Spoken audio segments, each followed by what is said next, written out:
right, guys, welcome back to the vlog. Now listen. What is this, number 3? Number 3.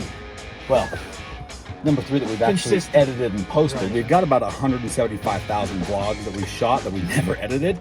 And maybe one day, actually, you know what? We do have some cool stuff that I've got planned for a couple of later episodes to fill you in on some crazy stuff that we've been through that we weren't able to post at the time for a variety of reasons, mostly legal. But that's besides the point. Today, I want to fulfill a dream that I've had. And this is a bizarre dream, I'll be honest with you. And I'm going to show you guys exactly what it is. You'd call this a dream? Huh? You call it a dream? Absolutely. This is like a bucket list item. I call it suicide, he calls it a dream. So, a few years ago, you guys may have seen a video floating around the internet where a dude basically straps a motorcycle to a tree and then uses it as a rope. In fact, just... So that is awesome. The dude is literally just coolest thing I've ever seen. And he's just in his backyard, homemade, like buck wild. So I thought, man, I really want to... How can I take this extreme? How can I just take this idea and make it super dangerous? And so I thought, I want to try it with a truck. And I was like, maybe we'll start with something a little bigger than a motorcycle, smaller than a truck. Bam, my Polaris RZR. Technically, it's my Polaris RS1. So, you know, yeah.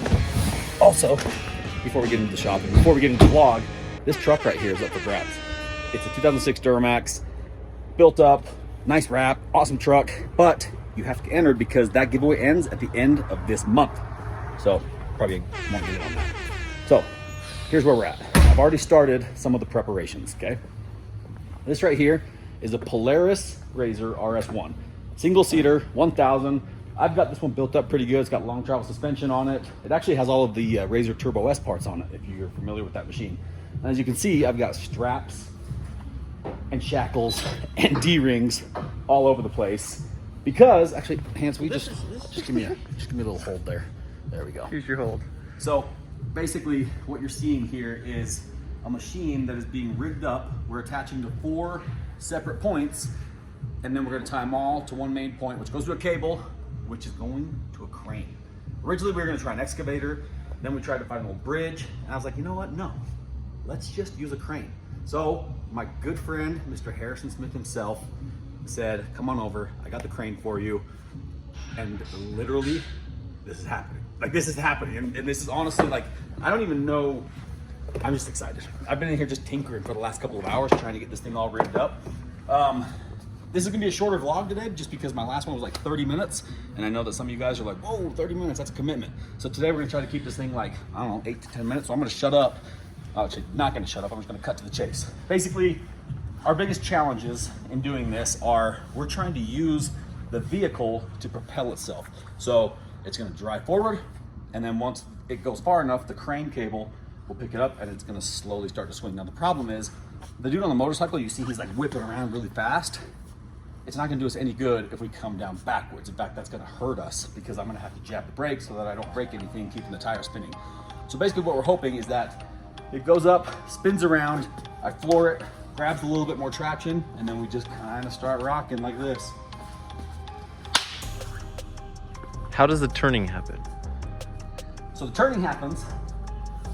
I'm actually still working on the turning. He has no idea how the turning's gonna happen. Here's my idea. My idea to keep it facing frontwards is to keep it a little bit front heavy. Should work, right? So basically, I'm making the pick point a little bit behind, basically, the whole center of the vehicle. So, right here, kind of like where the center of gravity is, and a little bit behind it. So hopefully it's nose down just a little bit. I don't know, I'm sure you're gonna see us doing all kinds of adjusting. And in fact, the straps might go away in favor of chains here once we figure out exactly what that angle is. You understand, we've never done this before. And so this is all R&D. Like I said, these straps could be chains, cables, I don't know. But we're gonna get it rigged up and see what happens. So basically, the idea is to make sure that it's a little bit higher in the back, a little bit lower in the front. And my theory, which I have not ran past any scientists yet, which I should probably call my brother. My brother's a scientist, like a full-blown scientist. The worst thing that could happen, well, there's a lot of bad things that could happen, but one of the worst things that could happen is a strap failure. because then that's just gonna put my dick in the dirt. And I really, like, today is not a good day to get my dick in the dirt. Like, I would rather just not do that today. But, small price to pay for my YouTube friends, you know? I feel actually really good about this.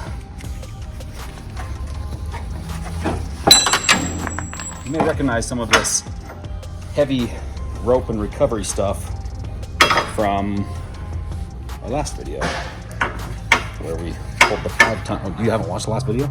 Well, that's stupid. I'd watch that if I were you. Because we got one of my 5-tons stuck out in the Great Salt Lake, and we were able to get it unstuck with some of this equipment. All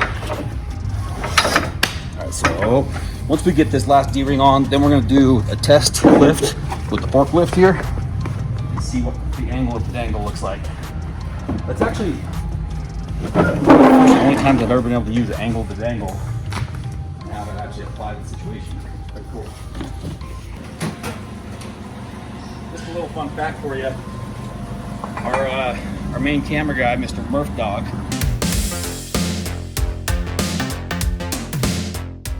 also editor, overall video producer extraordinaire. He's on vacation for the first time in a long time, which good for him, not great for us. So this video is being produced by this guy, that guy, maybe Van over there, and then supposedly Diesel Dave's on the way. So this is definitely going to be a very much a high school multimedia project. Are you editing? Yeah, sure, I could. They got a Just use iMovie or a GoPro Go app.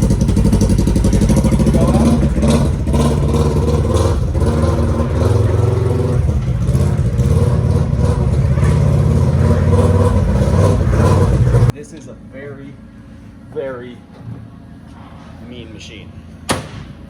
My dude Aaron put it together for me, and shout out to Aaron, by the way. Hell of an off-road car builder, and I feel like it's ready. It's ready for. I've only driven it in the desert like once or twice, and well, we're just gonna see what happens.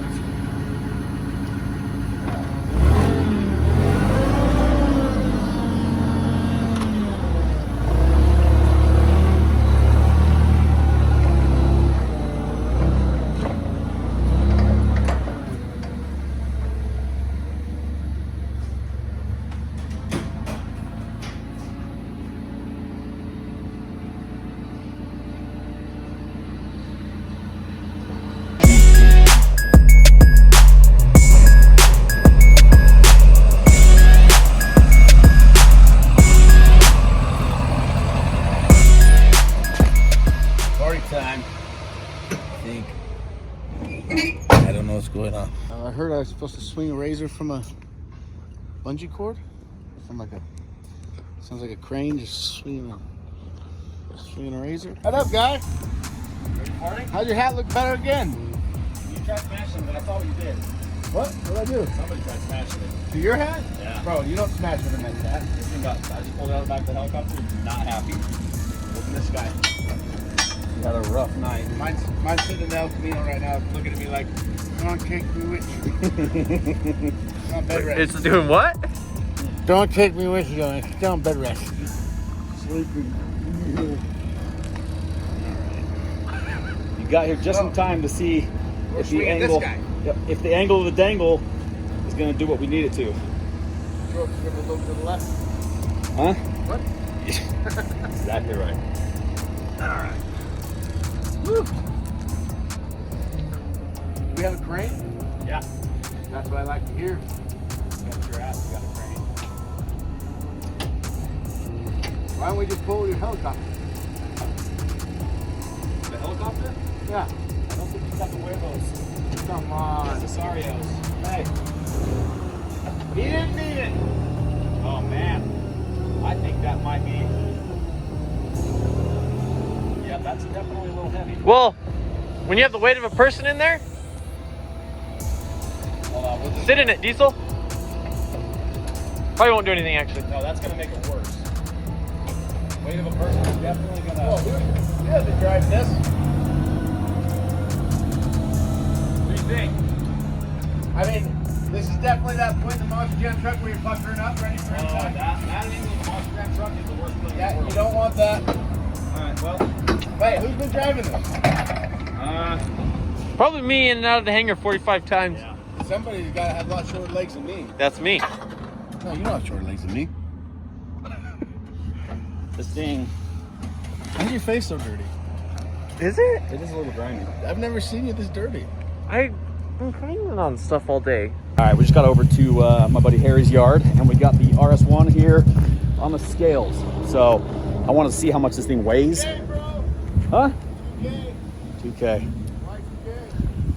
Get it? Wanted to see what this actual Razor or this RS1 weighs. And I don't know if you can see, but the scale right there, it actually doesn't film very well for some reason, but 1,980 pounds. What this thing's coming in as. All right, so just weighed the RS1, and that weight is coming in at like 2,000 pounds, 1,980, which is actually a little heavier than I thought it was. I didn't realize it was that heavy. So See my wishful thinking? it's gonna Parking be, my big dog? yeah, I saw that. I saw I that. did it twice. So this guy right here weighs 1,980 pounds. Wow, that's with me in it. Yeah, what are you, 220. yeah, sounds about right. What So were you gonna say? What were you gonna 240. say? Thanks, man. That's not. Old thick boy over here would love it if I called him 240. What's up, dude, thick I boy? would Is work it thick with hard 2 for C's two. or 3 C's? 3 C's. This is your brother right here, Mr. Thick Boy Pettibone. So this is a 45 or 50 ton crane. It's a little older. Now here's the thing with cranes, we got to be really careful. Cranes don't love side loading on the boom. In fact, they tell you like don't do it. So this is a small enough load that in theory we should be okay, but gonna hopefully swing back and forth this way towards the crane body, which is gonna be the right way to do it. But that just requires perfect cooperation of the actual Razor. All right, let me show you what we're working with here. We've brought in this big dog to hold down this big dog so that that big dog in the cowboy hat can swing this Razor back and forth gloriously under that crane.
Guys, I can't believe that actually worked. That was wild. I will tell you this, that won't be the last time you see me doing vehicles from a rope swing because of how well it worked. Granted, that was super sketchy with the crane boom moving around. So next time I'm gonna do it either from a bridge or a building or a structure or a huge crane that's well stabilized. But I gotta try that again because that was awesome. Number 2, as you saw in the video, which I shot literally yesterday, it was beautiful. It was in fact, yesterday in Utah was pretty much summer. Today in Utah, we're doing this. We're doing winter today. Maybe tomorrow we'll do spring. I don't know what tomorrow's gonna bring, but hopefully, well, you know what? We take any weather. In fact, our vlogs are only gonna get better as the weather gets colder because we do some wild things in the snow. So buckle up for that. And then last of all, I've got a giveaway coming. You guys know that I'm notorious for giving things away, and we do big, massive, gnarly giveaways, and YouTube is gonna be no different. In fact, I feel like I might take better care of my YouTube subscribers than I do anybody else. So if you want a chance to get in on this giveaway, which I will be announcing soon, you should probably just go ahead, like this video, drop a very nice comment, and then hit subscribe, because subscribers will be taking care of you guys. So until then, buckle up. I'm gonna try to stay warm because it is balls cold out here.